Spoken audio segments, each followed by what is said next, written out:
Sejam bem-vindos a mais uma live, onde a gente vai continuar nossa conversa aqui sobre o livro Os Segredos da Mente Milionária. Hoje a gente vai conversar sobre o 13º arquivo de riqueza. Então, faltam 5, né? Contando com esse de hoje, são 17 ao todo, né? Esse capítulo aqui, ele traz algumas questões um pouco mais técnicas, né? Alguns linguajares um pouco mais técnicos, mas a intenção aqui vai ser a gente colocar tudo da forma mais simples possível, né? Para que você possa compreender. Beleza? Só conferir uma coisa aqui. Beleza. Vamos lá. Bora começar então? O 13º arquivo de riqueza é o seguinte: as pessoas ricas focalizam o seu patrimônio líquido. As pessoas de mentalidade pobre focalizam o seu rendimento mensal. As pessoas ricas focalizam o seu patrimônio líquido. As pessoas de mentalidade pobre focalizam o seu rendimento mensal. Vamos entender o que quer dizer aqui. Olha.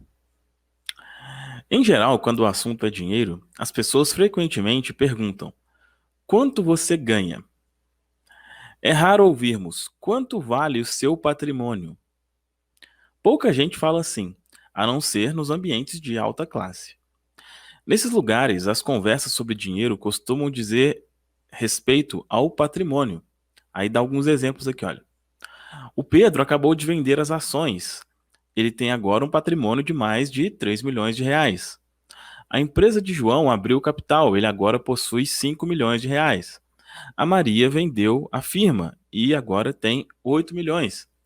Ninguém diz, sabia que o Ricardo ganhou um aumento além de uma ajuda de custo de 2%? A verdadeira medida da riqueza é o patrimônio líquido e não os rendimentos. Aqui já vai explicar, né, o que é patrimônio líquido, se você nunca ouviu esse termo. Sempre foi e sempre será. O patrimônio líquido é o valor de tudo o que uma pessoa tem. Então, o que é patrimônio líquido? O valor de tudo que uma pessoa tem. Para determinar o seu patrimônio, some o valor de todas as coisas que você possui: dinheiro, ações, títulos, imóveis, o seu negócio atual, a sua casa, e depois subtraia tudo que deve. Então, como que você descobre qual o valor do seu patrimônio líquido? Tudo o que você possui. Tem dinheiro no banco? Faz parte do patrimônio líquido.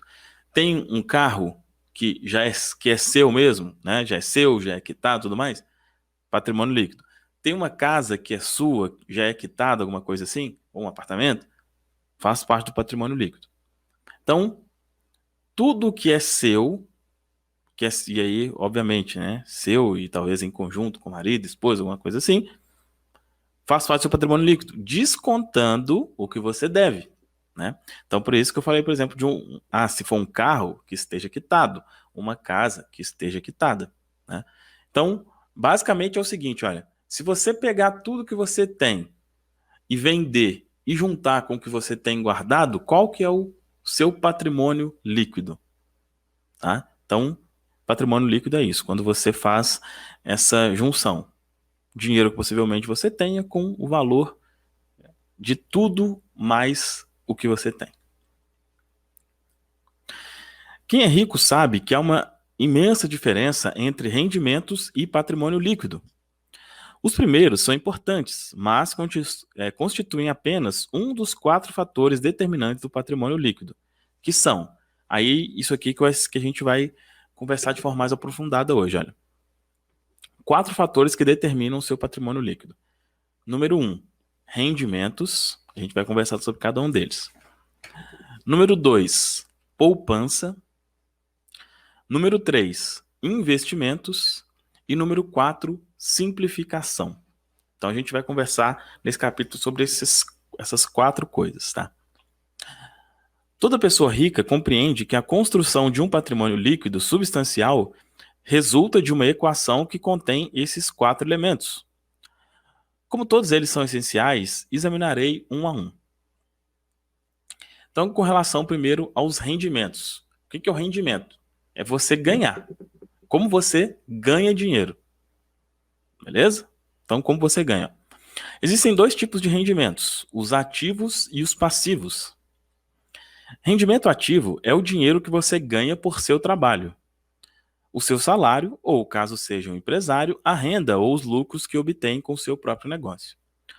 O rendimento ativo é importante porque, na sua ausência, é quase impossível chegar aos outros três fatores do patrimônio líquido.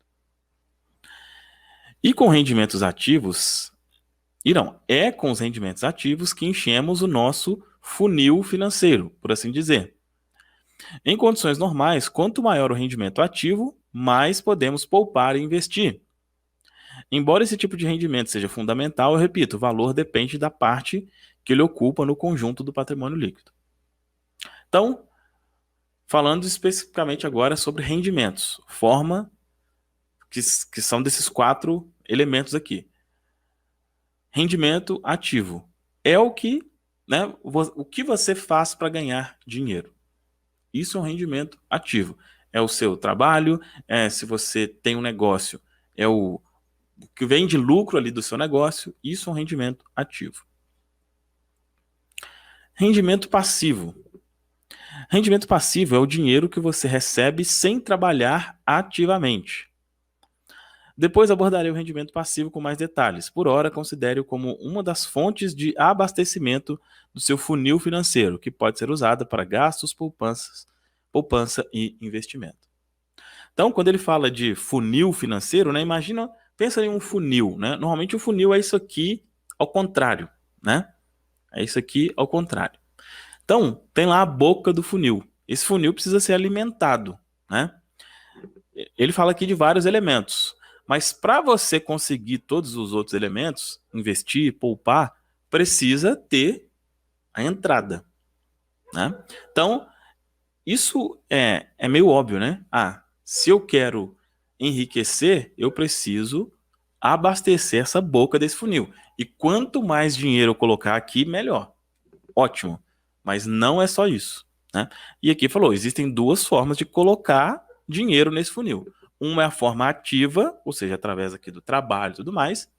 E outra é uma forma passiva, que vem aí através dos investimentos, por exemplo, né? Então, se eu tenho, exemplo, uma casa de aluguel, né? Isso é uma renda passiva.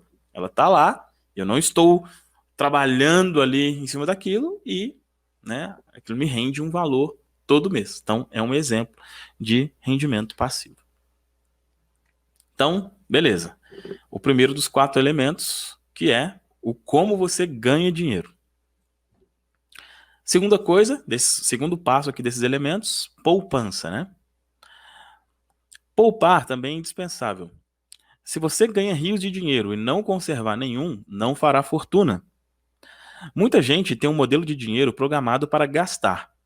Quanto mais ganha, mais gasta.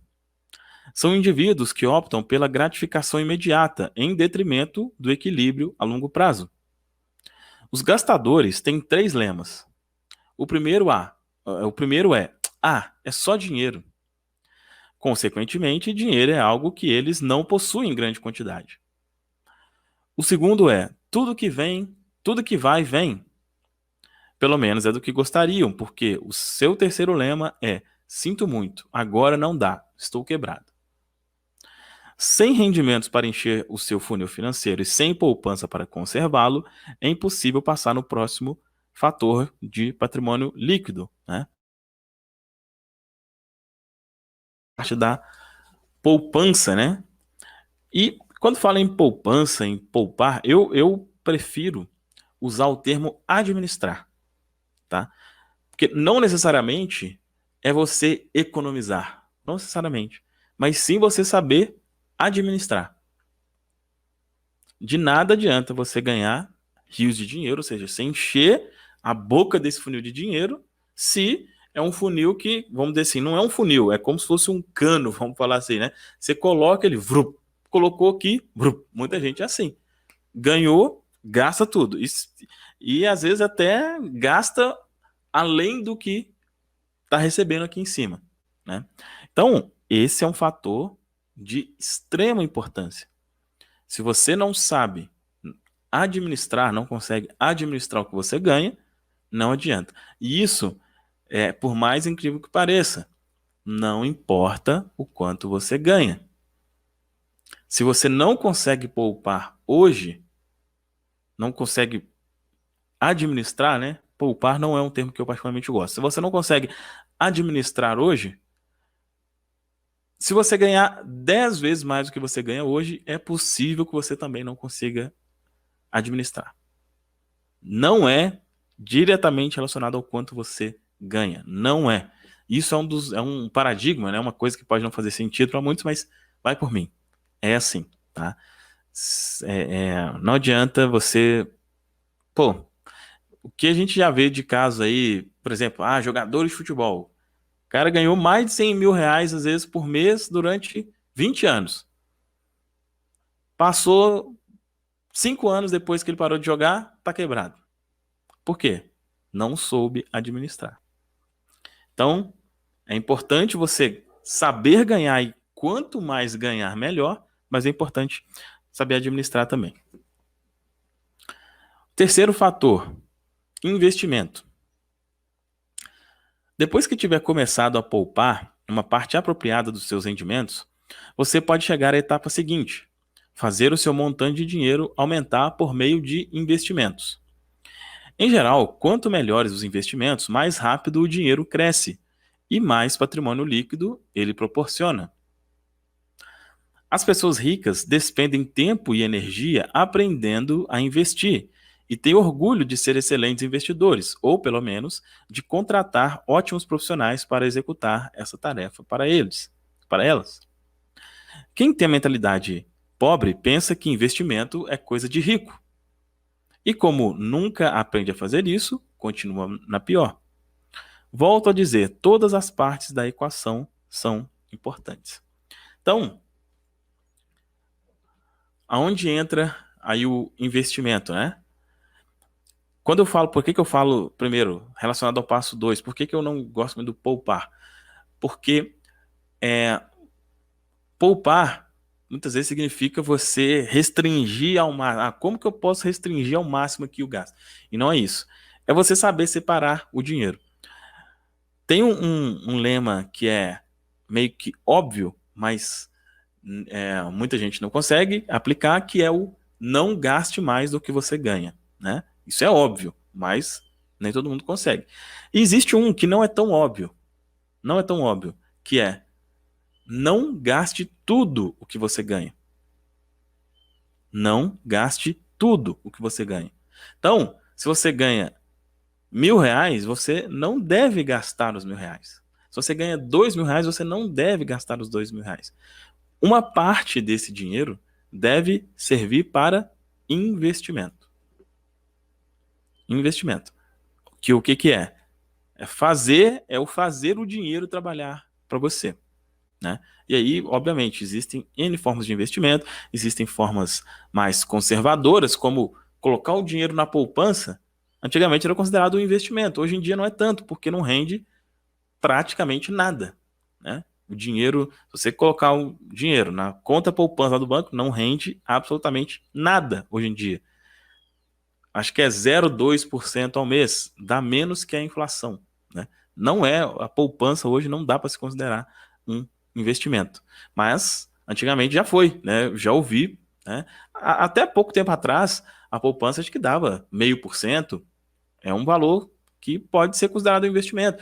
Já teve tempo de dar 1%. Já teve tempo aí, eu não lembro disso, né? Mas já ouvi pessoas falando que tinha gente que vendia a casa para colocar o dinheiro na poupança, porque rendia muito, né? Mas existem várias formas de investimento. E o que falou aqui que é bem interessante, né? Que olha, quem tem a mentalidade pobre pensa que investimento é coisa de rico, né? Não, mas pô, não vou pensar em investir. Sobra para mim R$ 50 por mês, eu vou investir? Cara, vai. Primeiro que assim, olha, lembra, se você pensar como rico, você vai se tornar. Se você pensa que investir é coisa de rico, Quando você investe, o que acontece na sua mente? Opa, se eu estou investindo e para mim investir é coisa de rico, então eu sou rico. Por mais que possa não fazer sentido, a sua mente chega a essa conclusão, tá? Então, é bem inteligente, mesmo que seja um valor pequeno, você fazer isso nem que seja pela questão mental, tá? Pelo bem que mentalmente investir faz. E o quarto fator, né? O quarto fator do patrimônio líquido pode ser considerado o azarão do páreo. Pouca gente reconhece a sua importância para a criação da riqueza. Trata-se da simplificação. Ela caminha lado a lado com a poupança e requer o estabelecimento consciente de um estilo de vida que você dependa menos de dinheiro.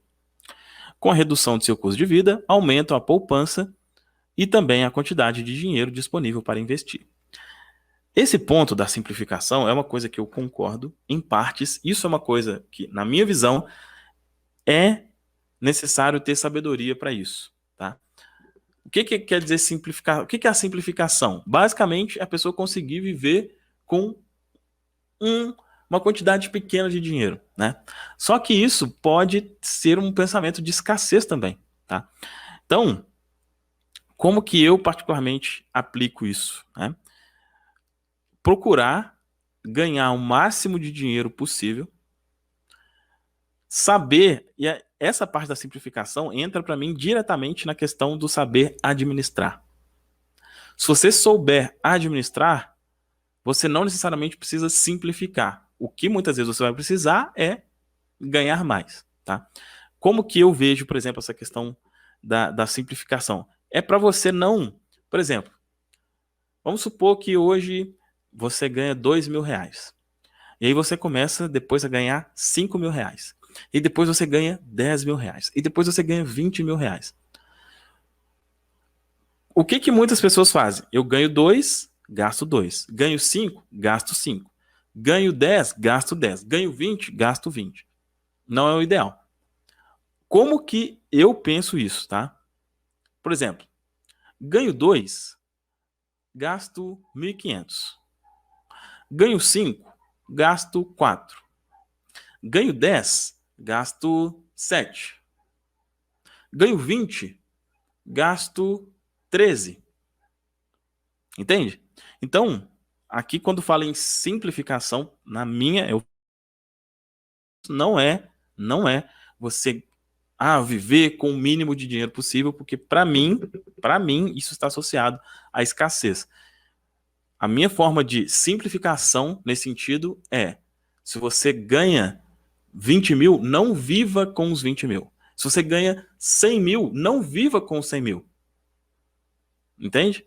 Então, é uma simplificação, mas que, né? Exemplo, né? Pô, eu ganho 100 mil por mês, mas eu vivo com 30 mil, né? E o restante, eu dou uma parte, eu ajudo uma parte e eu invisto a outra parte. Você está levando uma vida simples, baseado no quanto você poderia, sim. Tá? Então, esse é o meu conceito de simplificação. Então, só para reforçar quais são os 4 quadrantes aqui, né? Os 4 elementos. Só pegar o nome que ele usou aqui certinho. Rendimento, ou seja, aquilo que você recebe. Existem 2 formas de receber, de forma ativa e de forma passiva. Isso é uma das coisas que a maioria das pessoas tem o foco, e é uma coisa excelente de você realmente ter foco nisso, mas não dá para esquecer as outras coisas. Que é, ele fala aqui, poupança, eu chamo de administração, né? Que é conseguir lidar bem com esse dinheiro que você ganha. Terceira coisa, investimento, que está diretamente ligado a essa questão da administração. Do quanto você ganha, uma parte vai para render, para gerar mais, e você receber de forma passiva. E a simplificação é você não ir subindo sempre, ganhou 5, gasta 5, ganhou 10, gasta 10. Então, você pode ir subindo, mas não completamente. Tem um exemplo excelente com relação a isso. Eu estava vendo acho que foi uma live mesmo, do Wendel Carvalho, não sei se você conhece. é um cara que eu gosto bastante, né? E é uma referência nesse nicho de desenvolvimento pessoal aqui no Brasil. E ele estava comentando, posso falar isso abertamente, porque ele falou isso abertamente em uma live. Ele falou: olha, eu pago hoje R$ 40.000 de aluguel em um apartamento. Ele mostrou que é no Rio de Janeiro, de frente para a praia, um apartamento gigantesco e tal. Eu pago R$ 40.000 de aluguel. Isso não é simples, né? Ele falou, nossa, isso é. Mas ele falou, cara, mas eu faço de lucro 1 milhão por mês. Entende? Eu faço de lucro 1 milhão por mês. Se ele faz 1 milhão por mês, R$ 40.000 não é nem 5%. Entende? Então, é, isso aí, entenda o conceito, né? Claro que eu vi isso assim, mas isso não é simples. Cara, dentro do quanto se ganha, é simples, né? Por quê? Vamos supor, às vezes a pessoa ganha R$ 1.000 e paga um aluguel de R$ 500. Então ela está pagando 50% daquilo que ela ganha, ela está pagando de aluguel. Se ele fosse pagar 50%, ele pagaria R$ 500.000 por mês de aluguel. Entende? Então, dentro do que a pessoa ganha, pode sim ser considerado uma simplificação. Continuando.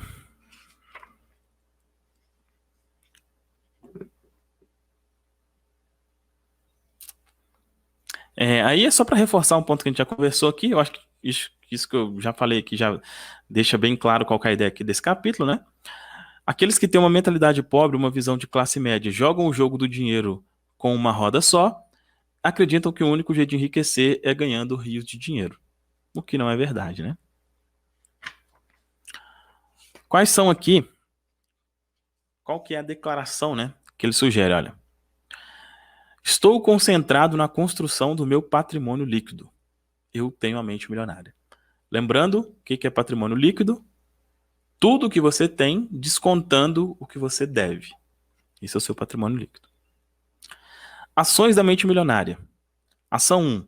Mantenha-se concentrado nos 4 fatores do patrimônio líquido: aumentar os seus rendimentos, engordar a sua poupança, elevar o retorno de seus investimentos e diminuir os gastos pessoais, simplificando o seu estilo de vida.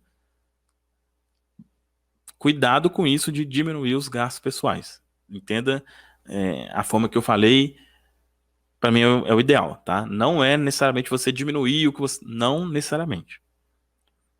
2. Crie um extrato no seu patrimônio líquido.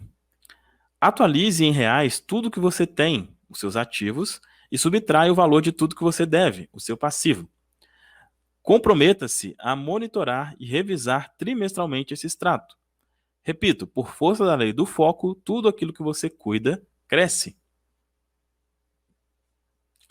3. Contrate um consultor financeiro bem-sucedido que trabalhe para uma firma conhecida e conceituada. A melhor forma de encontrar um excelente especialista nessa área é pedir referência a amigos e parceiros. Então, dependendo do valor, né, do seu patrimônio, você pode, inclusive, fazer isso. Contratar alguém para te auxiliar com isso. Ó, me ajuda aqui, como que eu cresço aqui financeiramente, né? Existem várias empresas, pessoas, consultores que fazem isso, ficam lá com um pequeno percentual, mas que boa parte das vezes vale a pena, né? Ou você pode investir no seu conhecimento mesmo para você fazer isso, né? É uma coisa que, ainda mais hoje com a internet, tá tudo, as informações estão todas aí, né? Bom, é isso. Como eu disse, era um capítulo um pouco mais técnico, né? Não é especificamente sobre mentalidade, mas extremamente importante entender isso, né? Que não basta só ganhar muito dinheiro, né? É preciso os outros elementos também. Beleza? Lembrando que abaixo tem 2 links. Forma mais simples, fácil e rápida de programar somente para prosperar. Link aqui na descrição. Segundo, Mensageiro Próspero. Como você pode fazer uma renda extra ou até principal divulgando vídeos como esse daqui. Tem um link na descrição também. Beleza? É isso. Final de semana a gente não tem aqui a nossa conversa. Na semana que vem a gente volta, segunda-feira. Beleza? É isso. Abraços. Até semana que vem. Tchau, tchau.